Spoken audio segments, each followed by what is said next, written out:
Hi, everyone. How are you? I want to thank all of you guys for joining us today. My name is Jen, and I'm your host here at the Working Homeschool Mom Club, and I write at practicalbydefault.com. And I want to thank you guys all for taking time out of your schedule to join Tara and I will be talking about a really popular topic. It's about working from home. So I'd like Tara to go ahead and introduce herself and tell us a little bit about you and your business, please. Hey everybody. So my name is Tara Busha and I am actually a homeschooling mom I have 8 kids, but I'm homeschooling 5 of them.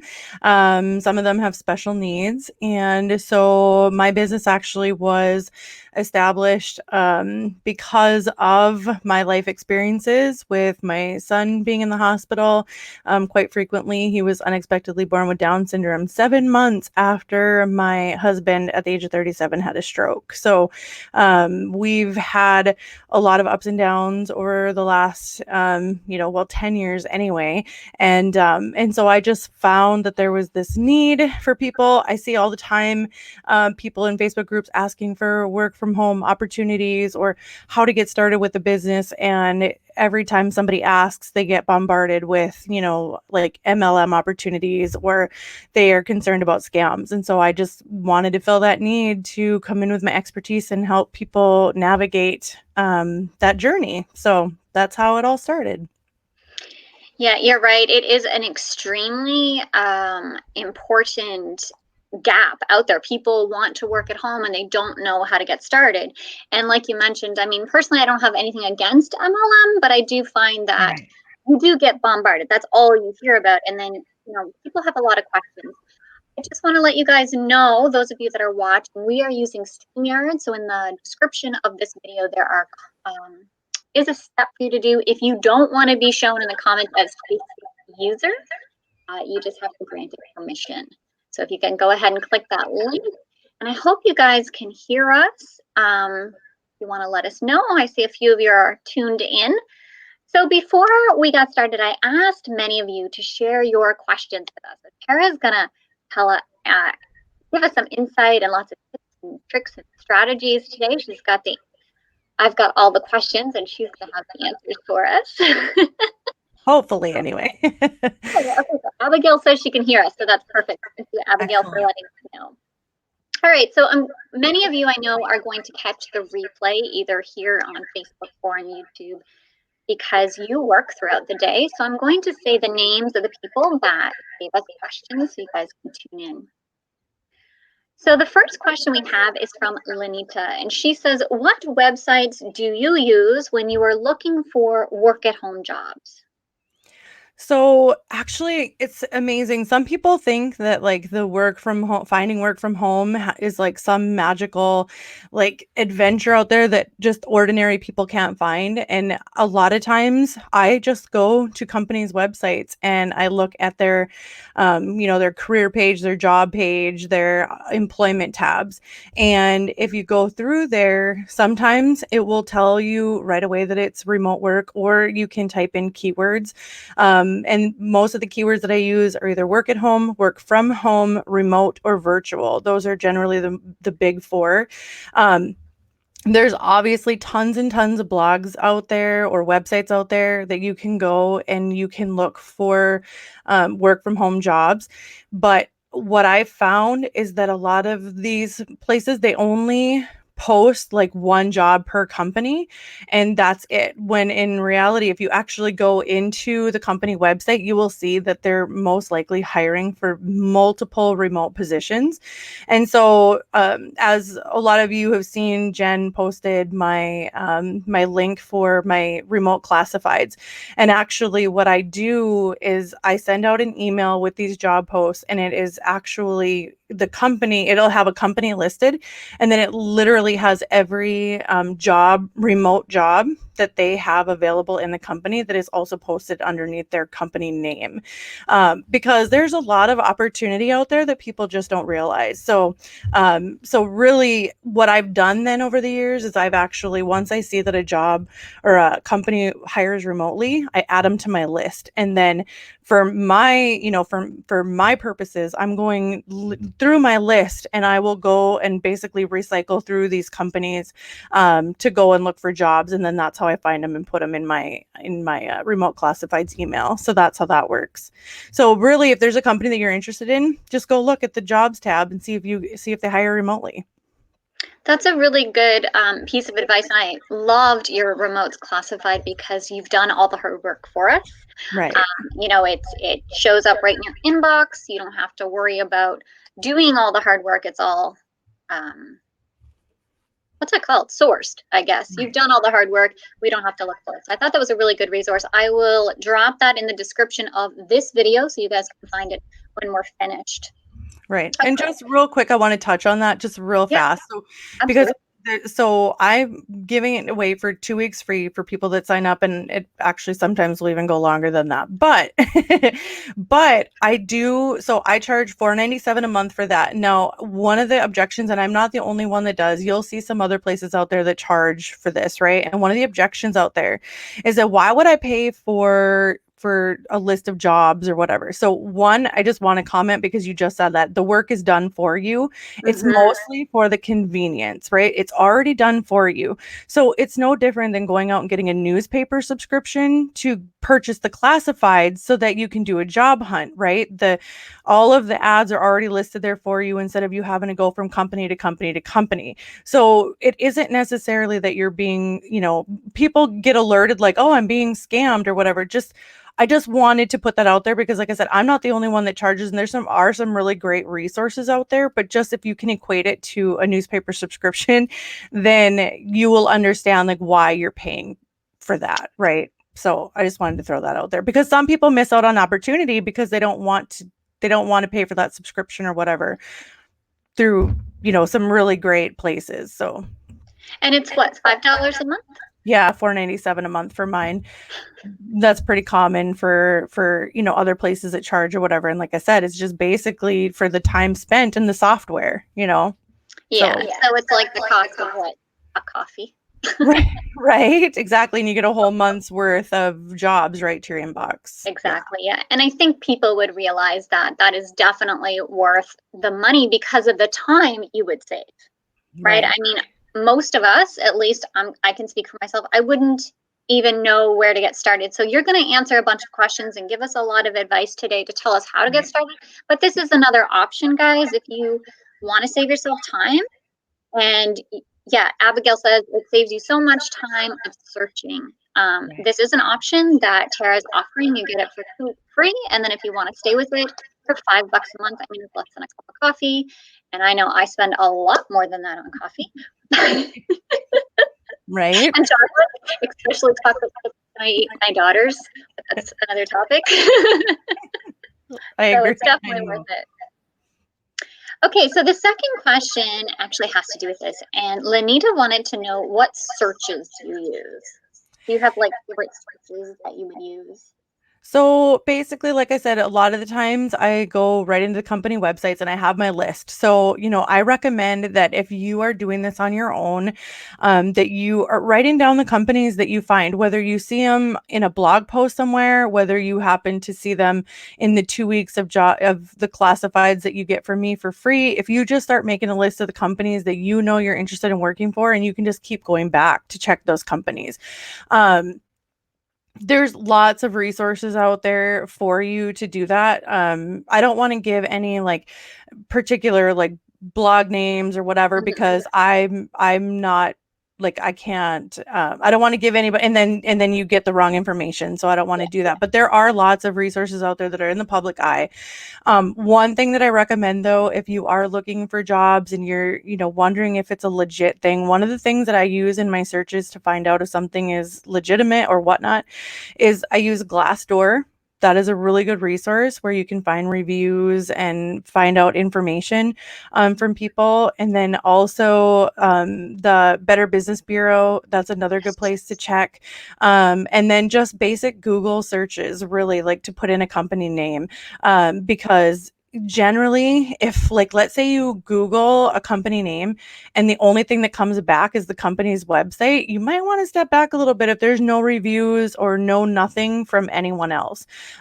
So, that's what I use in terms of being able to search to make sure that things are actually legitimate. And you can even search for work from home positions on Google, and you're gonna have tons of blogs that will pop up. And again, just use your discretion. But literally, I mean, there is no lack of trying to find work from home jobs if you actually just put in the effort. Really, I mean, they're everywhere. They're blogs. There's resources like mine. I'm not the only one that does it. There's lots of resources out there.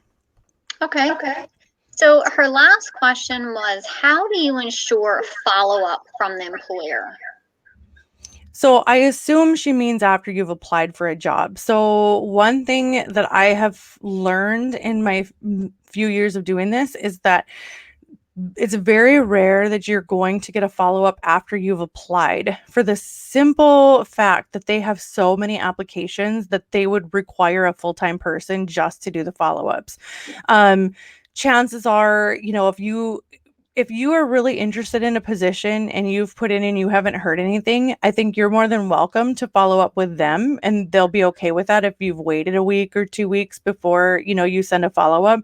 But it's very rare that you'll get one back from them. If you don't hear anything after a period of time, I would just assume you didn't get it, which is kind of unfortunate. And I know some people kind of get disgruntled over the fact that companies just leave them hanging. But because working from home is such a hot commodity, there's so many applications. There's just no way. Yeah, So exactly. yeah. Okay, so I really appreciated Mary's question. She mentioned that she feels overwhelmed by the idea of developing her skill or service, then launching a business. And she said, I don't know where to start. Where is the best place to start when trying to figure out how to start a business that would be valuable to others? So, one of the things that I recommend people do when they're wanting to start doing a service or a business, especially in a freelancing capacity or business, is starting with something that you're already good at. And the reason I say that is because in order to launch a business, there has to be some level of confidence that comes with that. And so if you're trying to start with something that's a completely new skill, that of course creates overwhelm. And then that's a really good reason why a lot of people don't start. So find something that you're already good at. So, like, let's say you're somebody who is really good at grammar, spelling, like you're the person who, when you're reading the newspaper, errors jump out at you. You could turn that into proofreading. You could turn that into you could be a transcriptionist. There's different things that you can do with those skills that you already possess. If you're somebody who, well, most people that run a household, right, they do, some sort of bookkeeping, or your household bookkeeping, or you do vacation planning, or you do budgeting, or all of those different things. Like, if those are skills that you're already using in your everyday life, you could turn around and use those to help a small business owner do their administrative skills. There's people out there that are looking for somebody that can do email management and just answer emails, or customer service. If you're somebody that's really good you love looking at houses, for instance, you could go and maybe work for a real estate agent and do some admin skills for them, like taking pictures of houses and uploading them to their websites. There's different things like that. So I really recommend, to get rid of some of that overwhelm, is to do something that you already have skills in, and then you can build upon that as time goes on.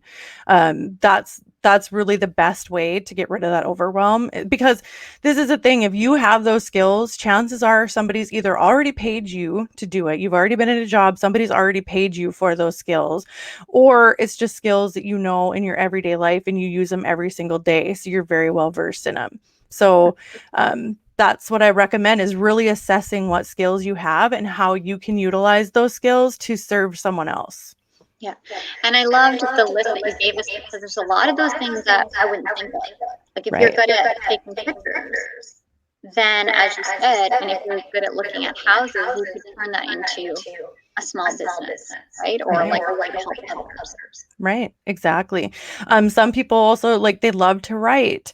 They love to just sit and write in their journals, or they're great at telling stories. That's perfect for being a copywriter or a ghostwriter. There's just so many possibilities out there, which I think I gave you my what's possible list. And that's a really good resource to download to look at. Those are a lot of the positions that small businesses that are hiring. Like my friends that are in this online world, those are the positions of what they're looking for to hire people. So it's truly is, you can literally almost turn anything into a business. And the more confident you are with those skills, the more successful you'll be in getting started. Yeah. And that list you talked about was a download, right? Yeah. Okay. I So, think it was, I think it's in your files. It's called What's yeah. Possible in 2020. Yep. Okay. So you guys can know where to find that. If you have any problems, just leave a comment below and we'll help you get that sorted. Okay. So Abigail was watching. She has some storms going through, so we don't know if she's still here. But she asked, what kind of entry-level online jobs are available? So that will, of course, vary in every industry. If you're somebody, though, that is looking to just want to do maybe some administrative skills, a few of the entry level companies that I found for that one is timeetc.com. So timeetcetera.com. There's also vickyvirtual.com and smith.ai.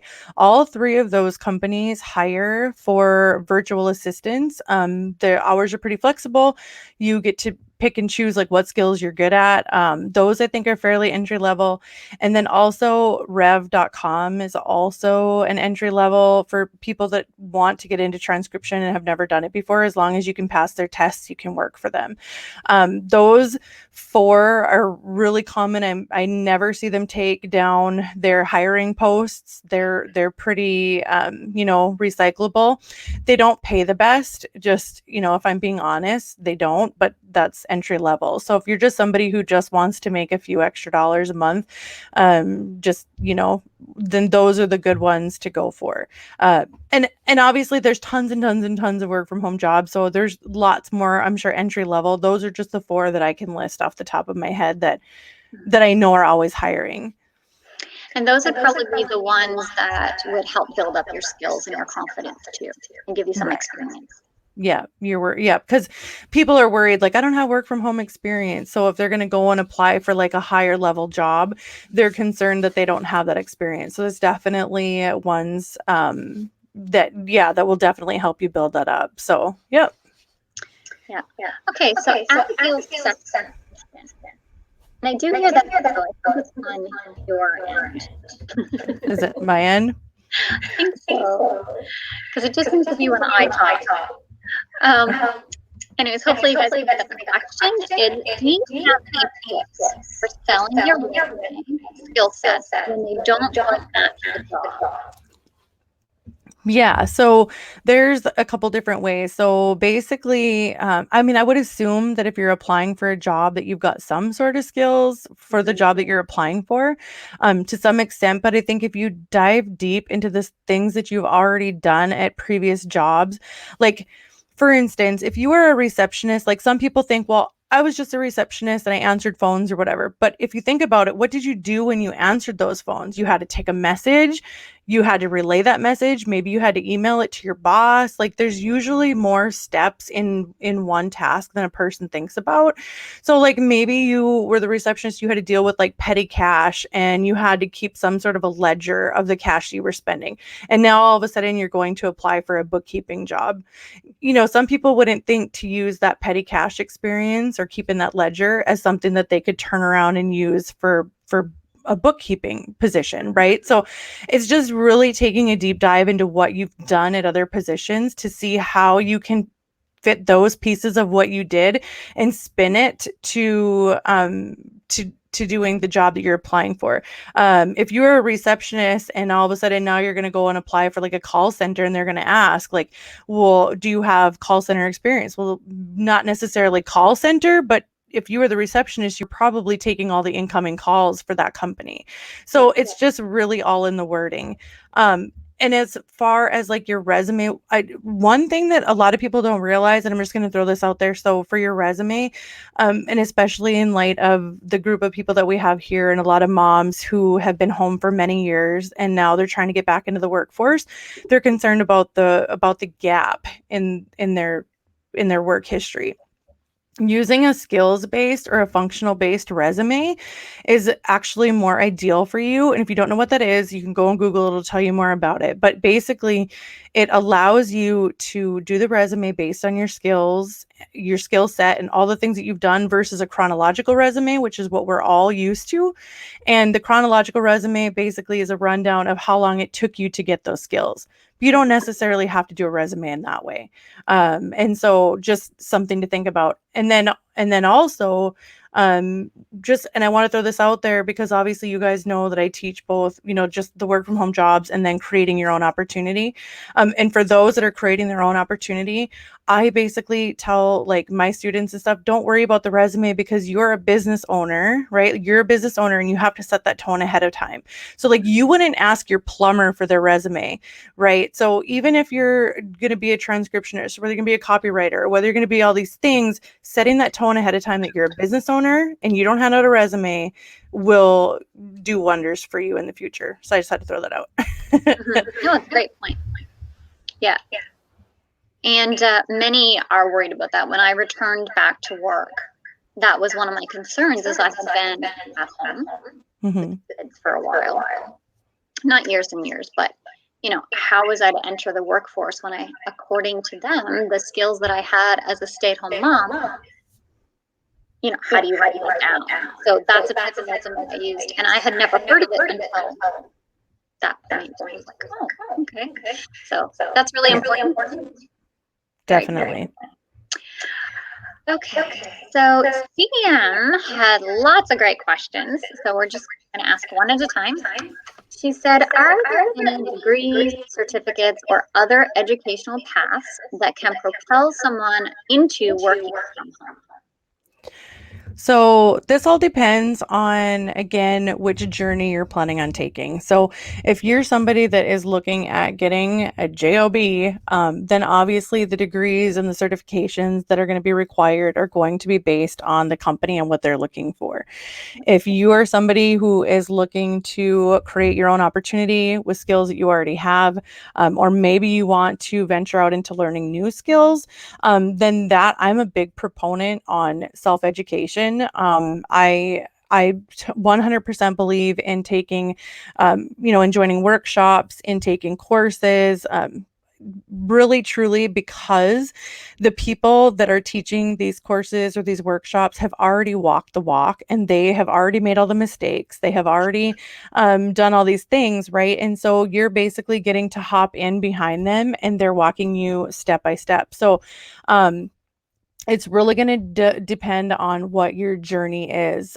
There's obviously a lot of free content on YouTube. You can learn just about anything you want on YouTube, but I do want to just use this as an example for some of you who maybe have looked at courses before or workshops even that you post in here that maybe cost a little money and people are like, like I don't want to do that or I'm scared to do that. So just as an example, back in 2016, I wanted to open up an Amazon store. I wanted to do e-commerce and I had no idea how to do it. And I saw there was tons and tons of courses out there. And then I saw that there was tons and tons of free YouTube videos. And so I'm like, I can just do it on my own. I'm just going to watch YouTube videos. And I did. But the problem was I ended up more confused because there were so many out there and you end up in this endless pit of YouTube, as you all, I'm sure, can relate, right? And every video that I would watch would teach a different thing. And then I'm like, okay, well, this one said to do this, and then this one said to do this. And so finally I'm like, okay, I'm never going to get anywhere with this. And so I decided I was going to get a course. I paid $697, which was a huge like kick in the gut for me at the time, because I'm like, that's a lot of money, right? It is. And it took me about 6 months to get my store like all figured out and listed or whatever. And then my first full year, which was in 2017, I ended up having a revenue of $186,000. Revenue, not Nice. profit. But I wouldn't have been able to do that if I wouldn't have like walked the path of somebody that had already done it and he was teaching me how to do it step by step. So if you're somebody that's serious and really wants to venture out, and you're really unsure of the process, then I recommend doing your due diligence to find out what can get you the fastest path and the fastest return to what you're doing. Like if you're somebody that wants to do bookkeeping, I don't recommend going back to college for that. You can take a course for probably the cost of a college book, which is crazy, right? There's a lot of things that you don't need a degree or a certification for. So if you can do your due diligence on researching that, graphic designers, even I see people like, oh, I'm gonna go back to school to be a graphic designer. You don't, with what's available on the internet, you don't need to go get a degree for graphic design or bookkeeping or transcription or like many, many, many of those things. So that's my little tangent there. Yeah, I completely agree. Yeah, courses are, and it's like you said, like $600-700. You're like, oh, I don't know, but it saves you if it's a good course. And Right. I always recommend trying to talk to someone who's been through the coursework, kind of give you an idea if it's right for you. But if you get a good course that will walk you through all those steps, save you so much time, money, energy, frustration. Yeah. Absolutely, yeah. Mm-hmm. 100%. So the next question, she says, are there any specific skills helpful working when home? Sorry, I can hear myself working from home. Yeah, and I'm sorry, I'm not getting an echo over here, so I don't know. I must be echoing off. I apologize. That's okay. Um, so the specific skills, so there's so many things that you can do from home. Like I am not joking when I say there are hundreds of opportunities and careers for working at home. So I don't recommend necessarily going out and learning any set of skills or softwares or apps until you know what path you want to take. Okay. So, like, I teach transcription. And so, my students, I tell them they need to learn XYZ, right, to be able to do transcription. It would make no sense for me to go and tell them, yeah, QuickBooks is a really good thing to learn. Go learn it because it doesn't do them any good, right? So, I highly recommend figuring out what you want to do. Even if you really aren't sure and there's maybe one or two things that you really would think you'd like to do, go dive in on what you need in order to get really good at those two things, and then you can focus on the skills that you need for that particular thing, the softwares that you might need to know, all of these things, because it doesn't make sense to put the cart before the horse, and go and just learn willy-nilly and then not use it. So that's my big recommendation. Yeah, I completely agree. I do say that in order to work from home in any job, you do need time management skills. Mhm. But that's basic for any job that you're going to do at home is to learn how to, juggle. And that's a whole other topic for another day. But it is something that if you are going to work from home, you are going to want to look into. And I really loved your advice where you said instead of investing and trying to learn things, figure out where you want to go first, Mhm. and then figure out the tools you need to help you get there. I think that's brilliant. Yeah. And one of the reasons why I recommend that is I've seen so many people, and I'm sure with you being online, you're familiar with the term shiny object syndrome. And basically, right. So what happens is, and what one thing that I see very often is that people see these wonderful Facebook ads show up in their news feed, and they sell you the vacation, right? They tell you how wonderful it's going to be and how much money you can make and all this grand. But the problem is if it's not something that's aligned with your core, you're not passionate about it, it doesn't matter how much money other people can make. If you're not passionate about it or you're not confident in it, you're not good at it, you're not going to make any level of money close to what these people are talking about. And so I know a lot of people who just purchase courses because they think they look good and then they don't do anything with them because that's not aligned with who they are or their core of who they are. I'm not saying you can't go and learn anything new, not at all, but just people don't think about what they actually enjoy because they've never really been put into that position before. And so it's definitely 100% where you want to evaluate what you like to do, what you're good at, what your hobbies and talents are, and what you're going to tolerate before you go and dive into learning something completely new. Yeah. Exactly. And if you're going to buy the courses, then do the work. I've Yes. heard people saying, oh, well, I invested in learning how to be a VA and I bought this course. I'm like, oh, how did you like it? They're like, oh, well, I only did half of it and it didn't work. I'm like, well, you got to finish it. Right. Exactly. So Yeah. again, if it's something that you're really not interested in, you're not going to be motivated to finish that course. And then, you're literally throwing money away. So, and Exactly. time and energy, which we all have a limited amount of. So Mm-hmm. we want to use those things wisely, especially as working moms that homeschool our kids. We really only have so much time. Right. Exactly. Okay, so her next question is, what are some basic things that companies often require of people when they work from home? So again, this will vary with from job to job. There's if it's an actual job, okay, so there's a difference. If it's an actual job, then most likely they're going to require that you have a quiet, noise-free, distraction-free environment. They're going to require that you keep a schedule. They're going to want you on shift, and then they're going to require a certain set of software. A lot of them might require you to have certain headphones. They might require you to have certain speed. Notice more often than not, they don't want you to have satellite internet. They want you to have cabled internet. So the specifications are going to be different for a job. They just are.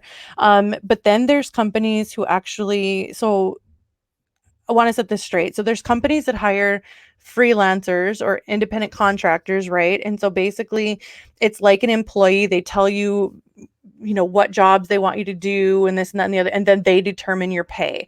And they might be a little bit more flexible on your hours because they technically can't dictate your hours. And in that case, then, the requirements really are, you're just expected to have whatever it is that you need. They don't provide you anything. They also can't necessarily tell you what hours to work or what kind of environment to be in. And then there's the freelancing, of which I'm talking about, starting your own business or using your own skills.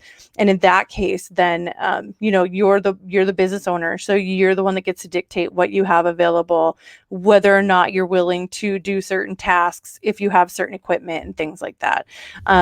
It's really just going to vary what you choose. Just know that obviously you have to have a computer. It's very rare that you're going to be able to do any type of job from your phone. So you're going to want the basic things. You're going to want a decent computer, and you're going to want a decent internet connection, and most likely cable if you can get it. And those are really the only two that I can tell you, to have for sure, because everything else is going to be different depending on what their requirements are. Yeah, exactly. Okay. This is a really good question. I like this one. She said, do you have any tips about convincing a boss that you could move your existing job?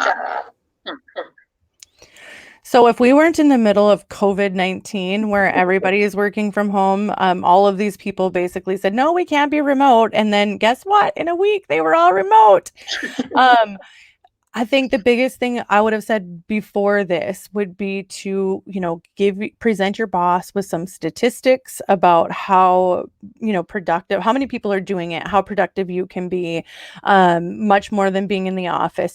There's different things that you could do, that it's a trend amongst companies, that it's cost savings for them, or for him to not have to keep your office space, there, and the lights and all that stuff. But now that we're, post COVID or in the midst of COVID, and most people have been able to do this, the biggest thing is just letting your boss know all of those things above. And then also, if they're like, well, maybe we can make it work, but they're leery about it, there are softwares out there that allow you to download, and it keeps track of your working time, and it won't allow you to like go on Facebook. It won't allow you to do things. So like if you're somebody that just really wants to be at home and you're fine with having some tracking tracking software on your computer, there's ways for you to be able to tell your boss, like, here, I can put this tracking software on, make you feel at ease. You can even do screenshots of my computer. It'll take like screenshots of your computer, like at however many, you know, seconds a frame or whatever. And then your boss gets that. So that's also something to consider if you're really somebody that just really wants to be at home and you've got a leery boss. So it's an option. Yeah, I'm interested to see how many jobs out there that are currently at home that before Mhm. were unable to be at home stay at home, because it really does save them, time and money as a business, because they don't have Mhm. to take up office space, but it's more communication and more teamwork. So it'd be interesting to see how many get to stay home. Yeah. Well, there's just so much software out there. I mean, there's Slack for team meetings. You've got Zoom for video conferencing or StreamYard, which is what you're using.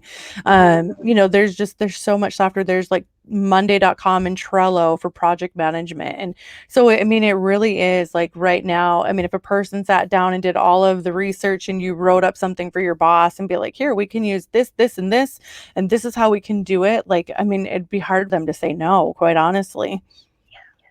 Yeah. Okay. Um, so the next question I have is, if I want to start an online clothing or toy shop to go along with my blog or page, do you have any tips for what companies we could work with to make this easier that aren't MLM? I'm guessing they're looking for like how to find these companies, maybe. Yeah, so interestingly enough, so I actually, with my Amazon store, I actually do drop shipping through manufacturers, at least here in the US. I don't know what they're like in the other countries, but if you actually find a company, a toy company or whatever, that you want to sell their stuff or you want to offer their stuff, I recommend going to their website. Go to the bottom of the web page and look and see if they have a spot to apply to be a reseller. If they Mm. do, go ahead and apply for it. If they do not, I would contact them, email them, ask them if they have any sort of reseller program, drop shipping program. A lot of them don't make it known that they do. Excuse me. But that is one easy way to be able to do that. So my whole store that I have is I've got relationships with manufacturers and I basically post their whole catalog in my Amazon store. And then when I get an order, I contact them and they ship it out. So it's super awesome. The other thing that I do in my store is I do print on demand, which is like t-shirts, mugs, blankets, things like that. So if you're looking for wanting to do like online clothing, you can go to places like Printful, I think is one of them. I use Gear Bubble and I use Teespring. And those are the companies that I use to be able to go and design clothing and all sorts of different products. And then they too, once you submit the order, they print it, do their thing, and ship it out. So that's another real easy way for you to be able to do both of them without having to keep a lot of inventory or any inventory for that matter. Okay, yeah, because that is one of the problems when you do have a physical product, is you get stuck with the inventory, and if it doesn't sell, then you're out. So having a print on demand or drop shipping is really helpful with Yeah. that. Okay, I think we've got two questions left. So Janelle, I believe is how you say this mom's name. She says, how to truly balance your work from home life, although it's a new developed business, without assistance. So this really, truthfully, I'm going to be a little bit blunt on this. If it's something that you want, you're going to make time for it. Basically, where you're and where so for instance, my sister lost her job a few years back and I gave her a job doing transcription and she jumped on board really quick, but it wasn't too long before she's like, oh, I don't have time to do this today, or I don't have time to do that today. And I'm like, how did you find time to do a full-time job when you're so busy, right? So like you make a priority what you want to be a priority. And it really starts off with setting boundaries right away. One of the things people think like, oh, so and so works from home, so that means that they're like 100% available all the time. They And do.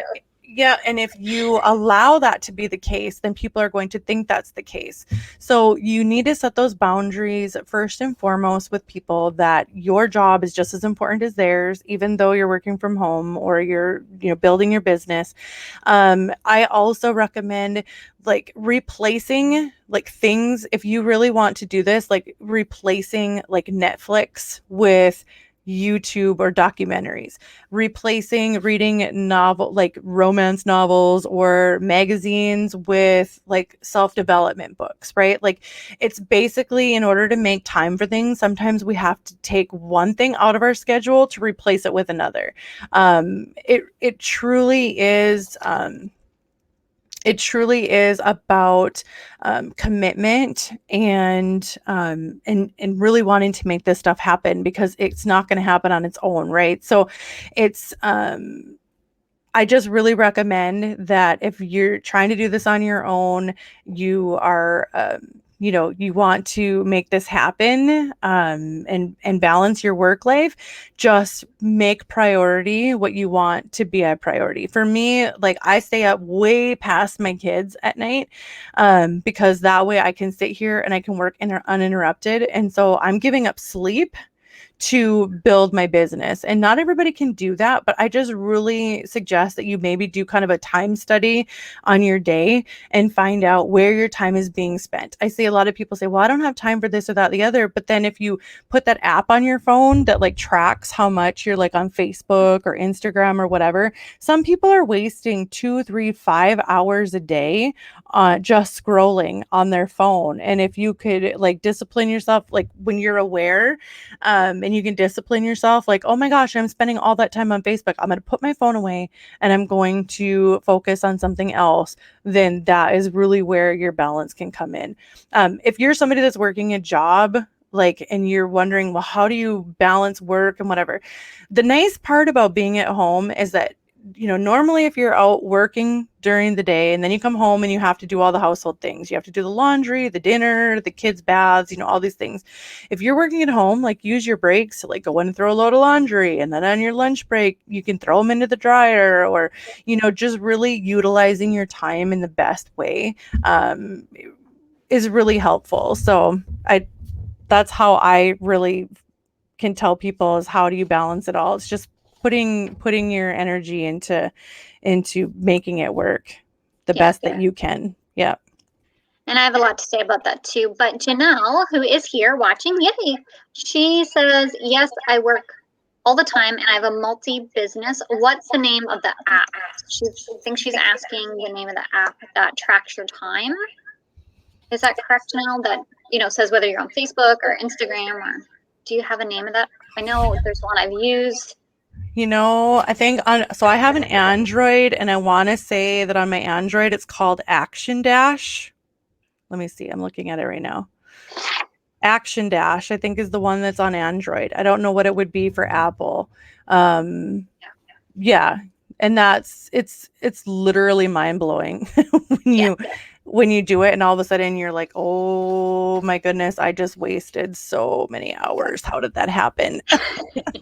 I call it the time suck of social media. And Literally. so I'm just going to add on or reiterate how important, I cannot say this enough, that until you personally view your business as a business and as important, and you set those boundaries, because you're the one that's going to have to do that. You're going to have to step up and say, I'm working, I'm not available to, watch your kid, run to the store, because it's true. I've been working home for a while. Not everyone in my family still gets it. I've been home for a long time and they will still, well, you didn't do anything. What are you doing today? Working. Oh. Right. Yep. So they don't get what working is. So you have to make it important. You have to set those work hours. You have to say no. You have to set those boundaries. And it is not easy. It really is. Like, I really struggled with that. But until you do that, until you take it and view it as important, they're not going to either. Right. And So, you definitely have to set that boundary that it's important to you, because anything can happen if it's important to you. And I have to say, like, that's one thing people will be like, what are you doing? What are you doing? I'm busy, I'm busy, I'm busy, I'm busy, right? But when something important comes up that I really want to do, it's like I make time for it. There's always time in your schedule for the things that you want to happen. You have to be intentional with your time. mhm, And I know, and I found that people are so used to being told what to do with their time.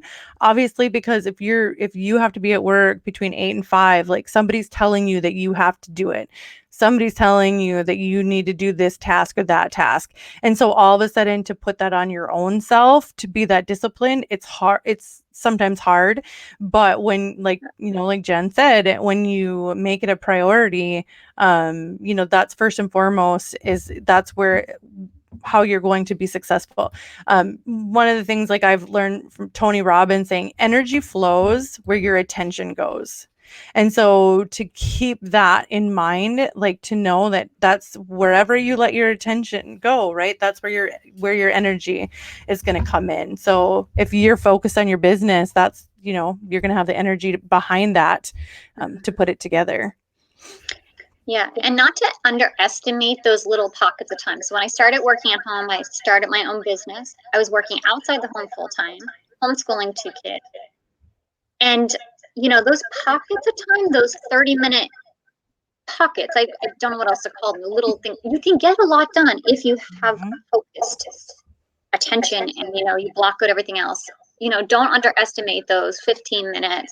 Like she said, you're working, you take a break, throw your laundry in, do those little things and they add up. Those little steps will move you forward. So I love the points that you brought out there because it truly is a balance and it's not easy, but it can be done. Right. And one thing, and I will say a tip for all of you who are looking at trying to do this, use a timer. Like, I cannot express that enough. You have a timer on your phone, set Yeah. the timer for 45 minutes, an hour, whatever time you have, 30 minutes if that's all you got. Set your timer, and then have like an alert on it that lets you know, like, you have 5 minutes left, so that you can wrap it up, so that you can, put it away, and where you're leaving off the following day. For me, like, that really helps to avoid Facebook, like, because it's an automatic response. Like, it's an automatic thing that you want to check social media, unfortunately, in this day and age. And so if you can set your timer, and all of a sudden you think, oh, I'm going to go see if so and so message on Facebook. Nope, my timer didn't go off, and you're conscientious about it, knowing that, okay, you only got 20 more minutes, and then you can check Facebook or whatever, check Instagram or check my phone, see if you have messages coming in or whatever. Just use a timer, because that, like, literally will be life changing for some of you. And also time blocking. Hmm. Time blocking is another good one, where you can say, okay, I'm going to be working. I have a morning block from 9 to 10, or a 9 to 11, and then I have like an errand block from 1 to 3, and then I've got a working block again from 3 to 5 or whatever. If you can view your day in blocks and know that those particular times are designated to those particular tasks, that will also help big time. I feel like cheering because I've been saying this forever and I sometimes feel like I'm the only one saying this. I'm like, use a timer and put the timer where you can't reach it without getting up. Yeah. And make sure, because this is a new one, we got a new microwave and it only beeps like 3 times and then it goes off Hmm. on its own. And it's so bad because you can totally ignore it. It goes beep, beep, beep, and then you don't hear about it again. So get one that won't shut off until you get up and turn it Yep. because it's really easy to ignore it. And so I actually use a timer for even social media. So I've worked for 30 minutes. Now I'm going to take 10 minutes and check, our online community. I'll set a timer for 10 minutes. And when that 10 minutes goes off, whoever I've answered in there, okay, back to work. And Yeah. so that's what I have to do for myself. Some of you are more self-disciplined, but that's what I've found works for me. So I'm so glad you're saying that what I've been offering is right. And just other things I just thought about. One, put your phone across the room, because it's Yep. so funny. Have you ever been like, you're on your computer, like, let's say even you're on Facebook, and then all of a sudden you check the little Facebook, because it's an automatic response to pick it up, right? So put your phone across the room so that you cannot access it. And then you can actually download an app on your computer that kills your Facebook newsfeed so that you, and I don't remember what that's called, but you can put it on your computer so that you can't access it. And then that really helps with productivity too. So Okay, I'm just checking the comments. It says Facebook user. So 1 second. I think it was Janelle says, I hope I'm saying your name right. She says, right, it's very foreign when you leave the corporate world to your own business. mhm. So yeah, it is. It's a big change. It's a big change, not just for you, but for your family, for the kids. And I want to say, give yourself grace and time. Mhm. I call it training your family to let you work. And the kids usually trained a bit, or at least in my house, the kids trained that my husband did.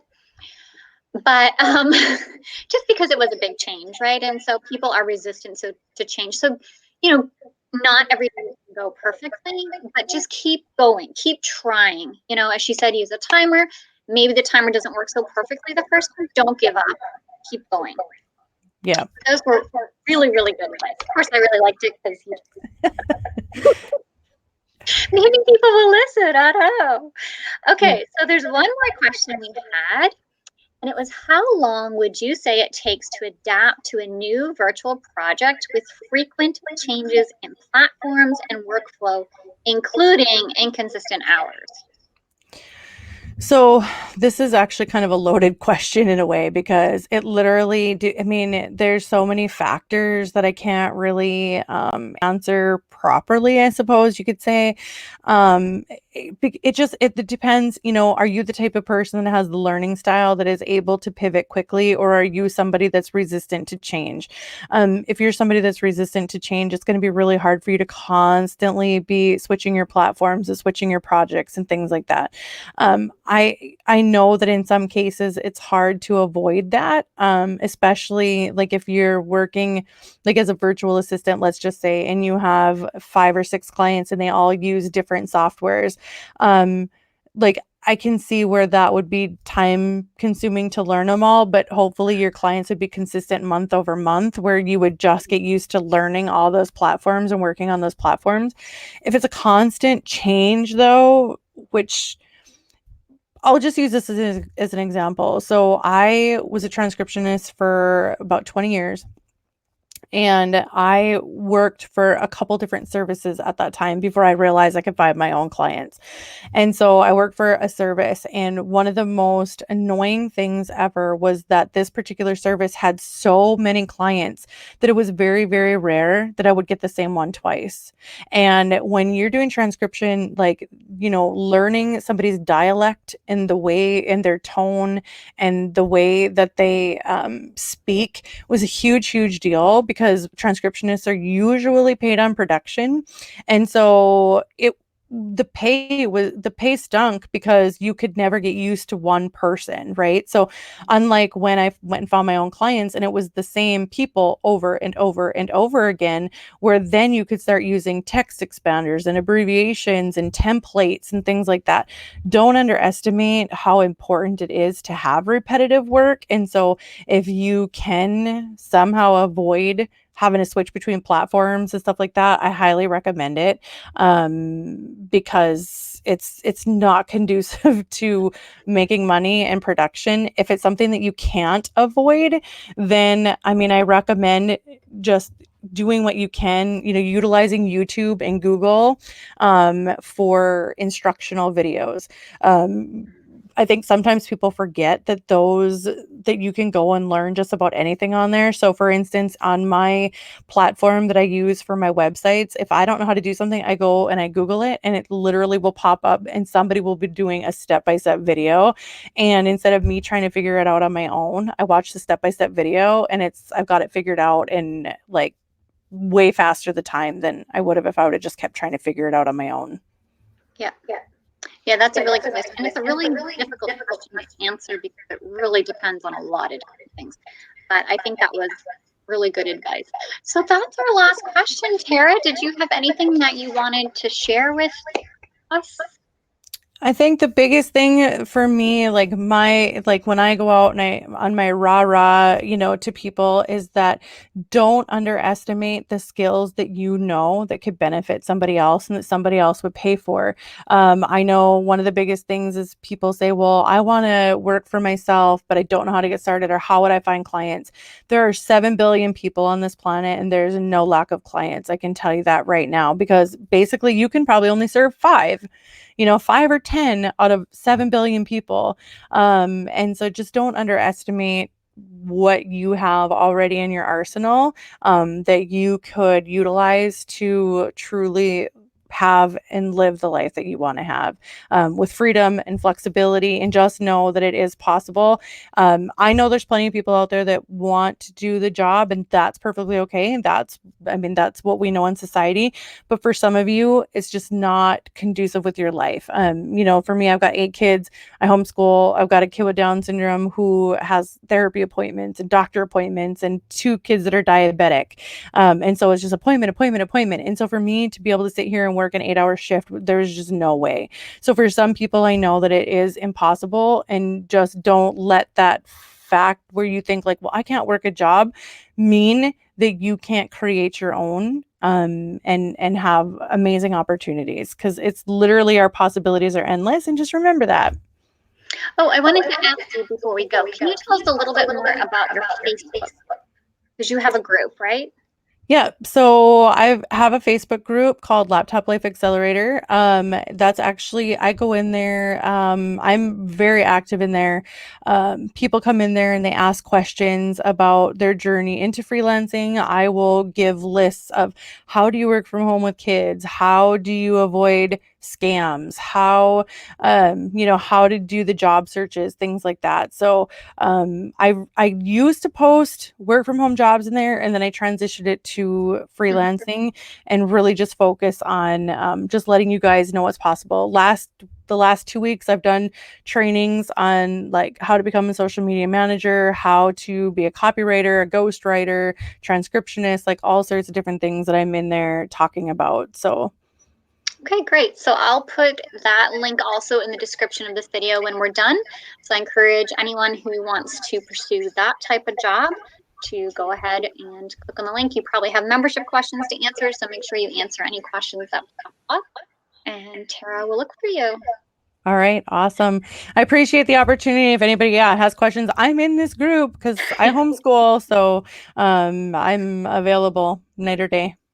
All right, well, thank you so much for taking time out of your busy schedule to answer our questions and help us out. And Yeah. I really appreciate it. So thanks so much. Thanks for having me. Have a good day. Bye.